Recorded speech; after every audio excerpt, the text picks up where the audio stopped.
It's a bit rare to step out of the conference this late in the season to take on a top 20 team. But that was South Florida's assignment as the 22nd ranked Bulls played host to number 13 Ohio State of the Big Ten. There was an electricity to the buildup. ESPN2 would send it out to a national audience. Both teams were on 4-game winning streaks, and the Bulls had a little extra hop in their step with a chance to win their 20th of the season against a Buckeye squad that had just won their 20th.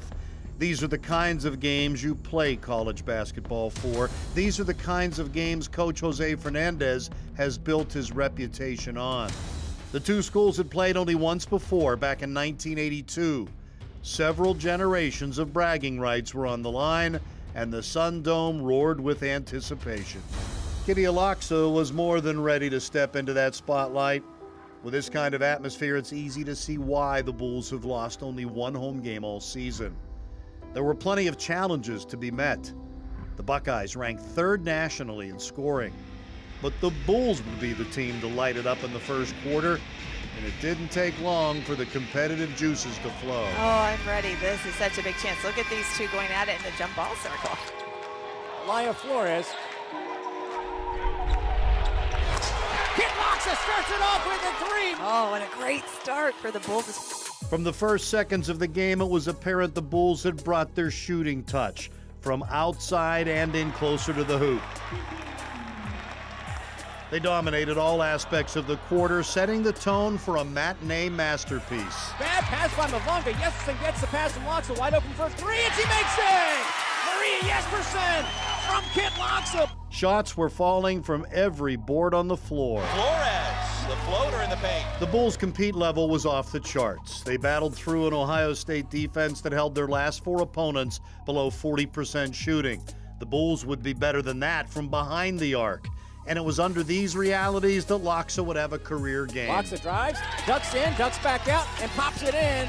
Kent Laksa's off to a red-hot start, 7 points at 16-10. Little shake and bake off the glass again. And Kitty Laksa having herself quite a start. 9 points, and the lead is 10. The whole building was in a celebratory mood, and that included birthday wishes for Henshaw. Who needs cake and ice cream with this kind of production? High-low action and down low. Henshaw underneath, around Mavunga and in! That was a tricky shot all the way around. The Bulls put up 31 first-quarter points, almost as many as the Buckeyes scored the entire half. A workmanlike performance that at times was uncomfortable, but produced a very comfortable lead, earning a standing ovation at the break. But the well-coached Bulls knew there was a lot of basketball still to be played. 46-32 Bulls lead Ohio State, and here comes the hard part probably, right? Yeah. The Buckeyes angry and ready to try and come back. Laksa, red hot. It was a great sign for South Florida. Laksa picked up right where she left off before the break. Halftime did nothing to cool off the hot shooting Bulls. But this was not a one-dimensional effort. The USF defense made it a two-edged sword for Ohio State. I mean, I think it shows what we're capable of. I think everybody on the team did their part today. I want to start out saying Laura Ferreira today. We don't win without her. Her defense was tremendous. She does this every day for us, but today she had to go up against Mitchell. And she just does a phenomenal job, and she should get a lot of credit for this game.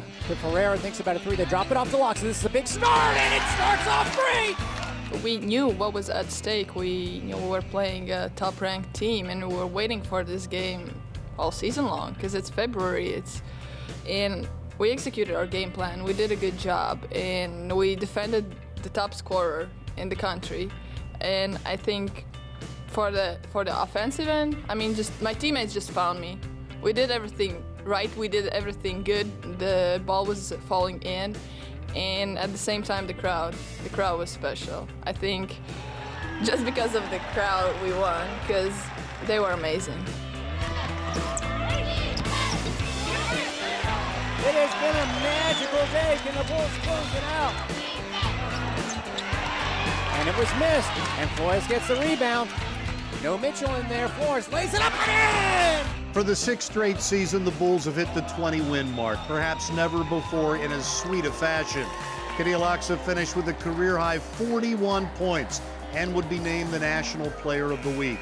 Maria Jesperson pulled off her 13th double-double of the season, a major reason South Florida dominated the glass.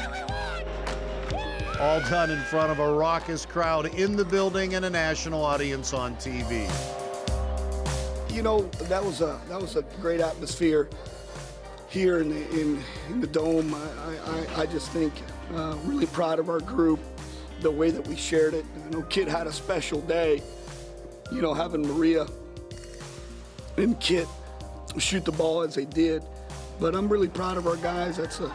I think it was a great game for women's basketball on national TV as well. Great job!